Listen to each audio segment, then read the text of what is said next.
Hello and welcome back to another studio vlog. Today is Wednesday, July 12th.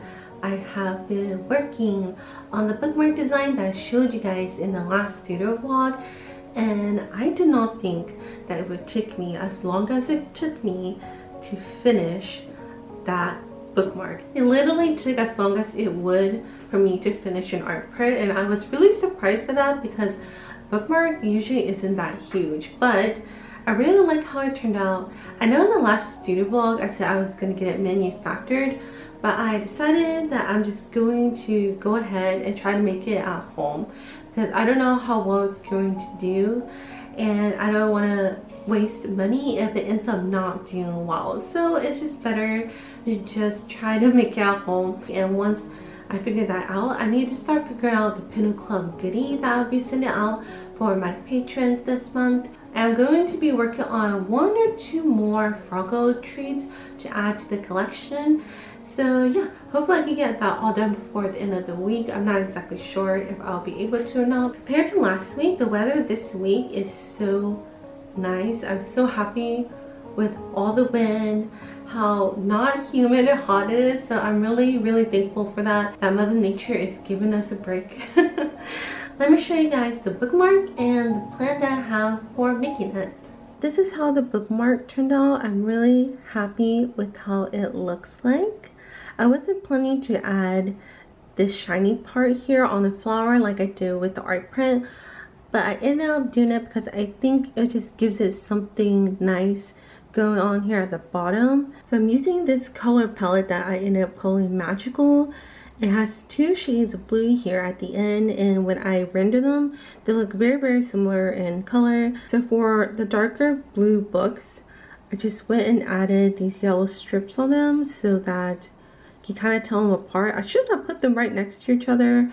I wasn't thinking about it when I did it, but it's okay. Now there's a difference between them. I turned Captain Frogger around so he's over here winking and smiling. His cape over here. And for the background, I wasn't too sure what to do, and I wanted to keep it simple, so I just ended up adding little circles in each of the sections that is not part of the bookshelf. I opened up a standard paper size sheet and put them together because it's easier to make them line up nicely and everything in Procreate. Put 5 on a sheet. I'm not exactly even sure if they'll print out nicely, but they fit on there. What I'm also trying to do is to print on the back of the bookmarks as well. I've never succeeded in printing on the back of something perfectly, and I've seen like 2 methods that you can use to print on the backs nicely when it comes to this kind of stuff. One of the things I had to do was make sure I put them together backwards. So as you can see, my logo here is backwards, the Froggle here is backwards,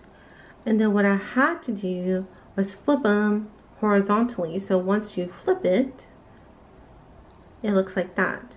I know it's right because when I put the front design in the first set of the back design with my backwards logo on it, that they align perfectly. Now when I switch it over to the other one where I flipped it, you can see the edge of the front, which is all this brown stuff. So I think it's correct since they're not equally spaced. We're going to try this and hopefully it works out. You have to save this as a PDF, both files as a PDF, and open it and print it from there. So let's try it out.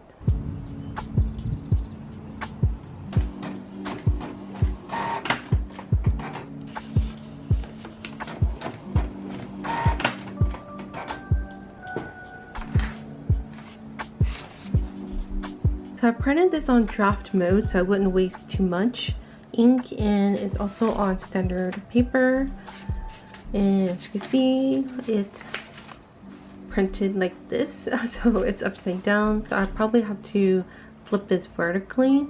I'm going to cut this to just see how aligned they are. Let's flip it together and see how it looks like.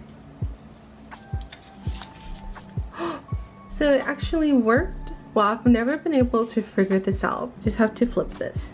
I ended up doing a lot of trial and error, bunch of draft prints and bookmark cuttings and everything. And I found out that cutting the originals from the original file I had some of them were not cut well. For example, here at the top you can see there's some white. And in the solution was to make the backing bigger than the front so that it gives me a lot of wiggle space when I cut it. Well, now I don't even know where the ones I cut are because there's so many. Where's the ones? Oh, I think these are it. Are these it? These aren't it either. I don't know where the ones I just cut are. Is it these? So now these look a lot better. These are the ones I cut with having the backing a little wider than the front. So I did the file so it fit a little bit better onto the sheet. It was fine earlier, but I wanted them to be a little bit closer. You might not be able to tell much of a difference. Below the opacity, you can see that the back is taller than the front. Flip it horizontally and then vertically.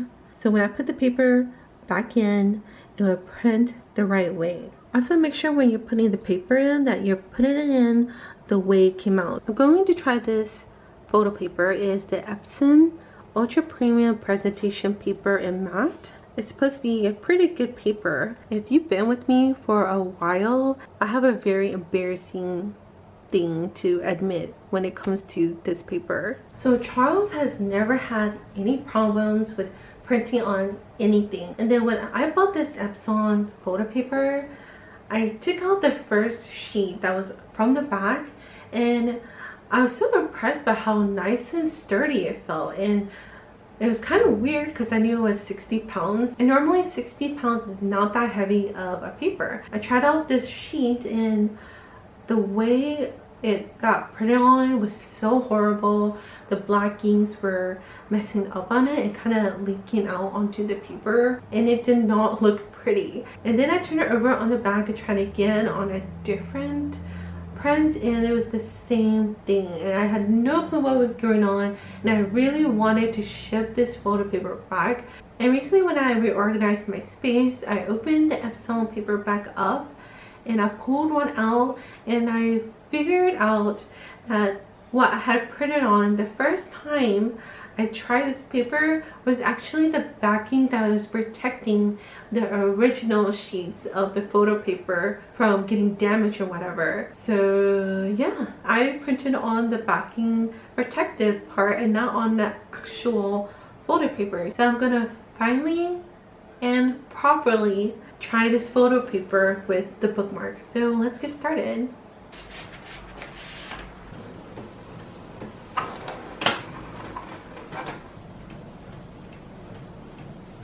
So I have good news and bad news about this photo paper. It printed so beautifully on this photo paper. Look how saturated it is. It just stands out so nicely. I can't believe it. However, on the back side, it does not print well at all. There's splotches of ink everywhere and you can see it mostly in my hair. The splotches are there. It doesn't lay nicely like ink is supposed to. If you know how matte paper feels, the front where the front of the bookmark is printed on has a really nice matte paper feel to it, while the back is more smooth. So it's really sad that I won't be able to use this because when you use it right, it is perfect.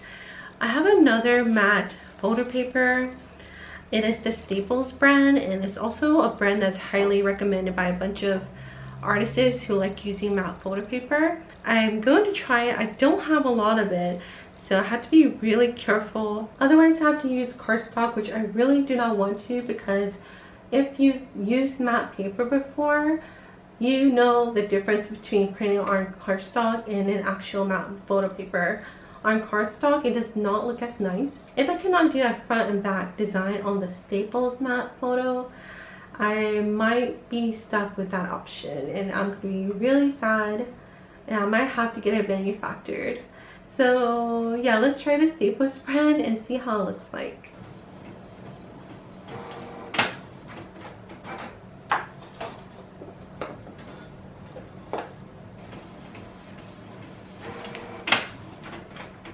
This is the Staples brand of matte paper and it printed on both sides just fine. So this would be the way to go. Unfortunately though, this is my very last sheet of this paper, so I will have to buy more. This is the Epsom paper, so let's do a quick comparison. Right off the bat, the thing I noticed that you can't really see on the camera, I don't think. On the Epsom paper, the colors are actually lighter. This is darker in the corner than it is here. And Captain Froggo is lighter here than it is on the Staples paper. Not really sure which one I prefer though. They both look great. If this Epsom matte paper worked on both sides, I would go with this one because I really like how it makes the frame look, but since I can't do that, I'll have to go with this. Hopefully not gonna mess up this sheet. I'm planning to laminate it with hot laminating pouches, and then I'm going to cover the front with a sparkle laminate to see how it looks like. So yeah, let's try it out.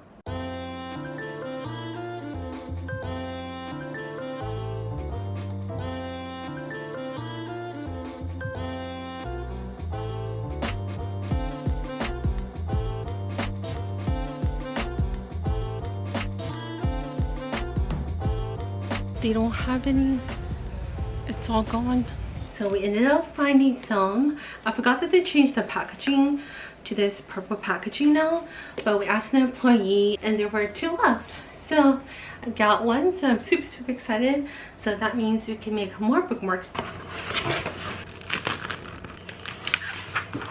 gonna take the front part, put it upside down like this so that the sheets have the back facing outwards. I'm going to put them inside the laminating pouch. And then I'm going to run it through the laminator. Once it's run through the laminator, I'm going to cut it on the edges so that I can take the sheets out. I only want to hot laminate the back.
Today is Thursday, July 13th. After doing the bookmarks yesterday evening, I decided to start looking into how to make a product catalog for wholesale.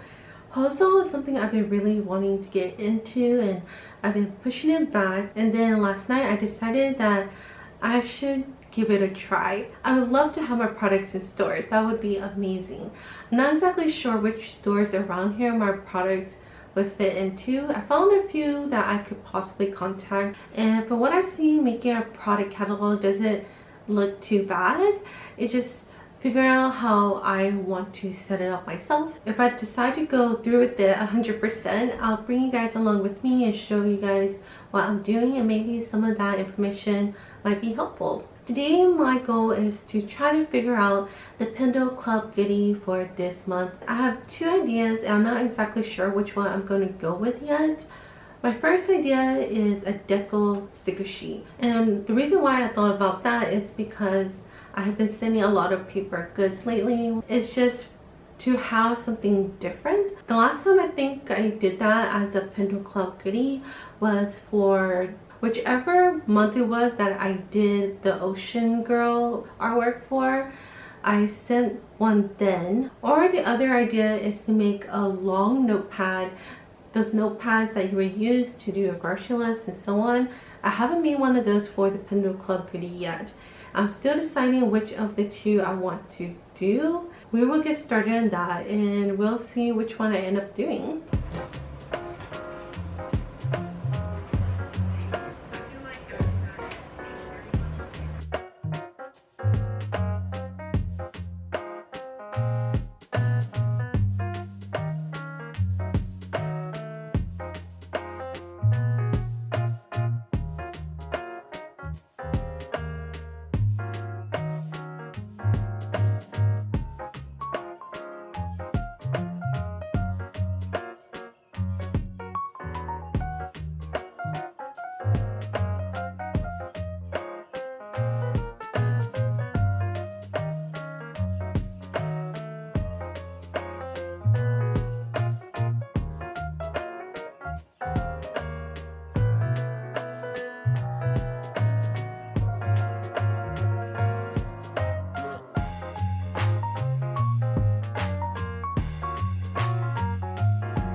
Today is Friday, July 14th.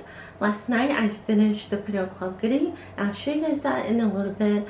I need to prepare it and put it together all today because tomorrow I have a family get together, so I do not have time to work on stuff tomorrow. As you can see, yesterday I decided to go with the long notepad.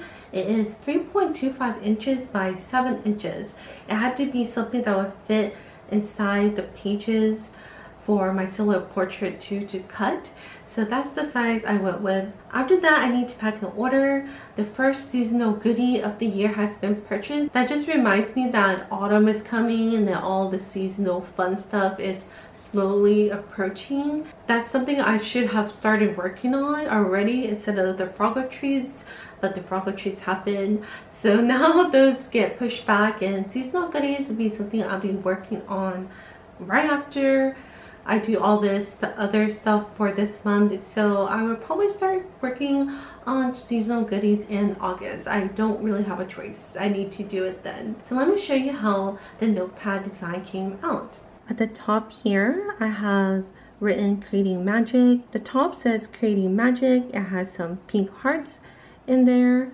Then we also have a white heart that comes from this spell that Captain Froggo has created. His back is facing towards us.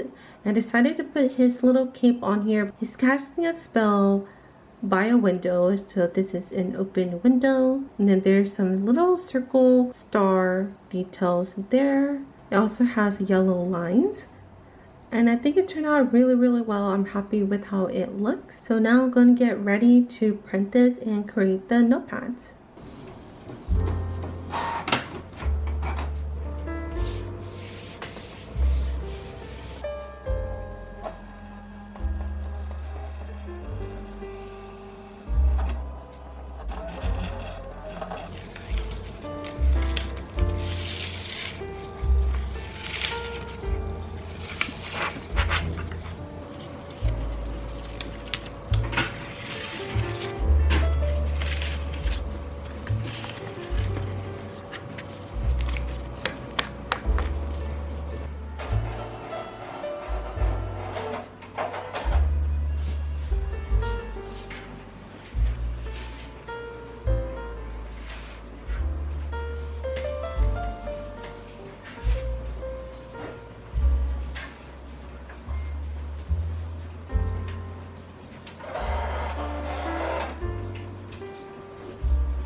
Now it's time to pack an order containing one of the first seasonal items of the year that is going out. In the past and now, I have found that usually when people like to be early for Halloween, they like to start buying things in July.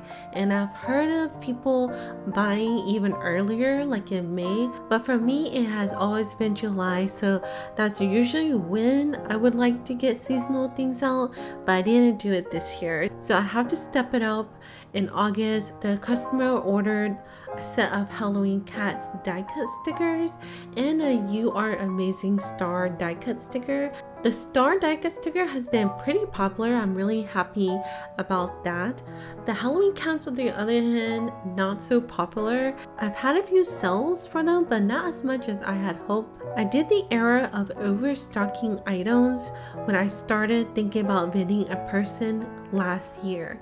I have decided that I'm going to retire all of my die cut sticker sets except for the A Walk in the Forest set that I have recently created. I might keep the winter penguins around one more year because they do kind of okay. Whatever's left in the Etsy shop is all that I have left, and I'm not going to reprint them.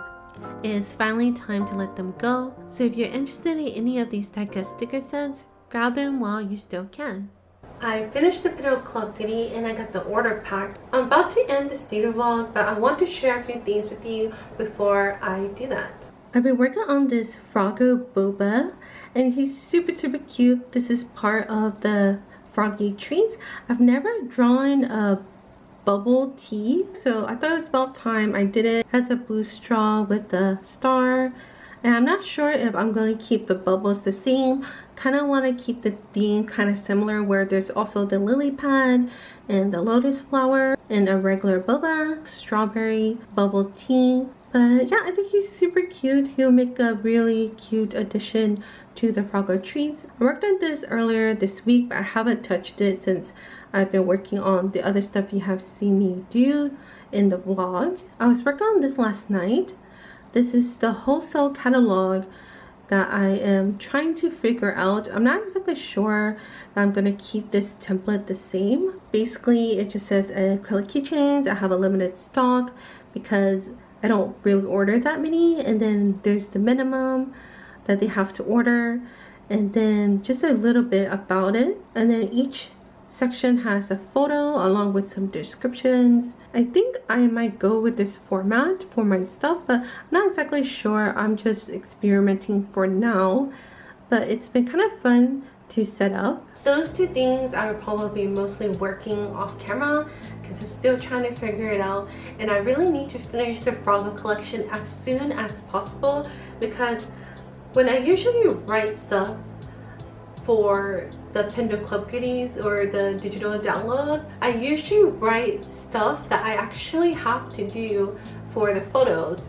And I just realized that I should have been working on the seasonal goodies instead of working on this mini Froggo collection. I don't know why I wasn't doing that, but I realized that I need to do it because next month is going to be really hectic because there's going to be, of course, Patreon, but then there's also going to be trying to get seasonal goodies done, and then I also have to start preparing for Cosplay Imagineer, which is the one-day event at the local comic book store that I'll be vending at on August 19th. But the weekend before that, my husband and I will be going to Otakuthon, which is in Montreal, and that is supposed to be our vacation. So I am losing that weekend because we are going there, and so I don't have as much time as I thought to work on preparing products. I believe that I don't have too much to prepare, but there's all these extra things that I started thinking about, and yeah, I might be trying to do too much, trying to get a mini shop update done before the end of July. Earlier in the studio blog, when I was trying to figure out how to do double-sided printing, I realized that I said that there are two ways that I've heard that you can do it, but then I didn't even tell you guys the second way to do it. I haven't tried it myself, and I saw it on a TikTok of someone who was trying to do double-sided trading cards. And apparently what you do is, once you print on one side, you cut 2 millimeters off of your paper, and then you stick it back in and you just print on it like normal, and then it should be fine. You don't have to do all the flipping and stuff you have to do if you make it a PDF. If you give it a try, let me know. I would definitely love to know if that works. Before I end this vlog, I want to thank my patrons so much for supporting me over there. I really appreciate it. You guys don't even have to support me, but you guys choose to anyway, and without you guys I wouldn't be busy and have anything to do for the small business studio vlogs, because honestly the Etsy shop has been very quiet for me. Every once in a while I have a few orders here and there, but Patreon helps me stay busy. It helps me be more creative and challenges me, even though it's hard sometimes. But yeah, I really enjoy taking those challenges and trying to overcome them. That would be it for this vlog. Thank you so much for watching, and I'll see you next time. Bye.